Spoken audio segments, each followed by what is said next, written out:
Salam sejahtera tuan-tuan dan puan yang dihormati sekalian. Kes buli adik Allahyarham Zara menjadi perhatian seluruh Malaysia sekarang. Dan sebentar tadi saya mendapat beberapa maklumat terkini yang sangat dinantikan oleh seluruh rakyat Malaysia. Saya memakai topi warna hitam dan jaket berwarna putih. Tanda saya menyokong keadilan patut ditegakkan untuk adik Allahyarham Zara ni.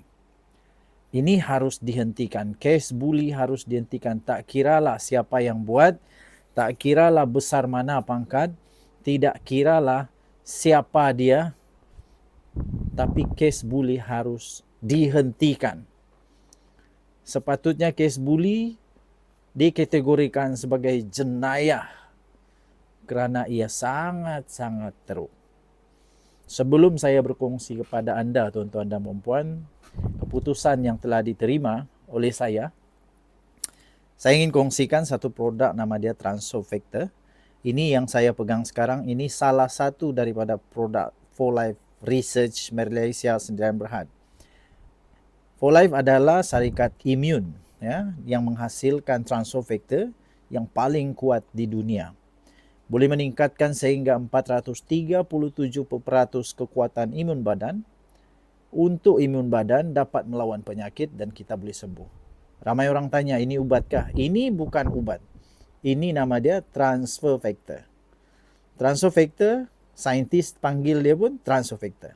Bagi anda yang sedang berusaha berikhtiar untuk penyakit apa sekalipun di dunia ini, 3 serangkai, kencing manis, darah tinggi, sakit gout, sakit lelaki, sakit perempuan, sakit sendi, sakit macam-macam, autoimun, SLE, lupus dan sebagainya, anda boleh berikhtiar dengan Transofactor. Sila telefon saya untuk mendapatkan maklumat. Okey? Baik. Saya ingin kongsikan pertama sekali. Pertama, dua laporan CT scan sudah pun diperolehi. Dan laporan CT scan kepada adik Allahyarham Zara Zairina ini dikabarkan dihantar ke Semenanjung untuk membuat perbandingan. Dua laporan imbasan disebut sebagai imbasan tomografi berkomputer atau CT scan yang dijalankan terhadap jasad Zara Khairina akan dihantar ke sebuah hospital di Semenanjung Malaysia. Dua laporan CT scan terhadap jasad itu sebelum dan selepas penggalian semula akan dihantar ke hospital di Semenanjung untuk perbandingan dan untuk memastikan ketelusan siasatan.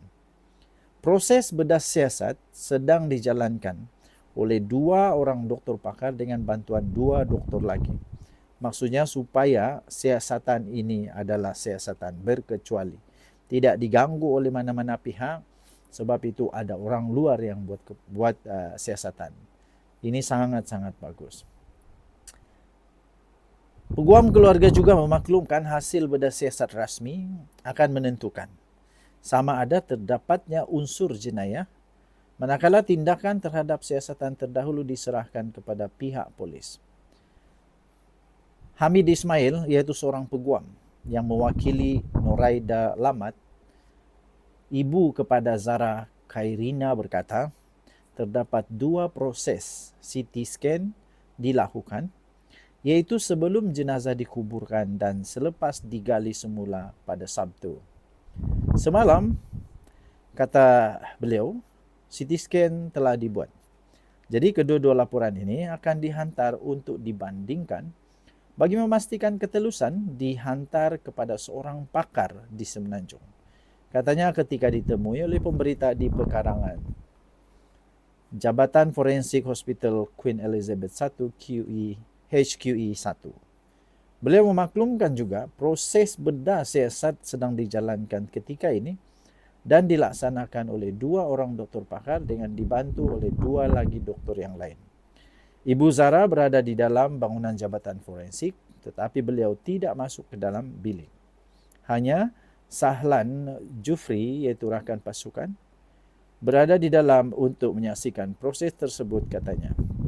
Mengulas mengenai laporan hasil bedah siasat, Hamid berkata, ahli keluarga akan dimaklumkan mengenai penemuan yang diperoleh itu. Dia berkata, yang saya dimaklumkan, Dr. J.C. Hugh, yaitu pakar patologi, akan memaklumkan kepada keluarga mengenai penemuan awal berdasarkan siasatan. Tetapi sama ada jenayah atau tidak, itu mungkin akan dinyatakan dalam laporan bedah siasat bertulis yang lebih rapi dan teliti. Hasil bedah siasat rasmi akan dikeluarkan dan mereka akan menyerahkan kepada kami. Katanya ketika ditanya jika terdapat unsur jenayah selepas proses tersebut dilakukan. Sementara itu diminta mengulas jika berlakunya kelemahan dalam siasatan sebelum ini dan sama ada ketua polis daerah akan mengambil tindakan terhadap pegawai penyiasat yang didakwa menjalankan siasatan secara pincang. Beliau berkata, itu terpulang kepada ketua polis kerana kami tidak mahu mencampuri urusan polis, katanya. Tuan-tuan dan puan-puan yang dihormati sekalian, di seluruh negara sekarang sedang giat dijalankan banyak perkumpulan untuk menyatakan solidariti kepada Allahyarham Zara. Saya juga ingin terlibat sama dalam perkumpulan ini untuk menyatakan sokongan saya kepada tidak kepada buli.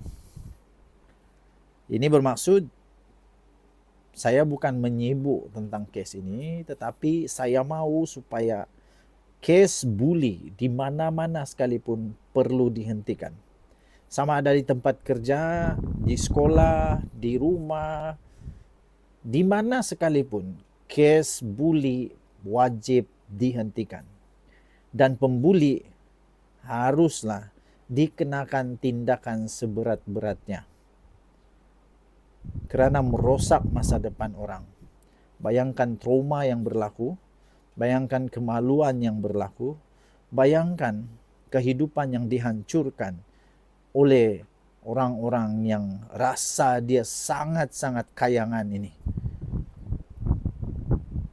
Kita doakan semoga laporan ataupun siasatan kepada kes ini akan menemui sebab sebenar kematian Allahyarham. Kita sentiasa menyokong polis di Raja Malaysia dan juga kita percaya kepada pakar-pakar forensik kita untuk melakukan siasatan terbaik. Tinggalkan komen anda, Denyut Nadi Suara Rakyat bergema di channel ini. Bye-bye.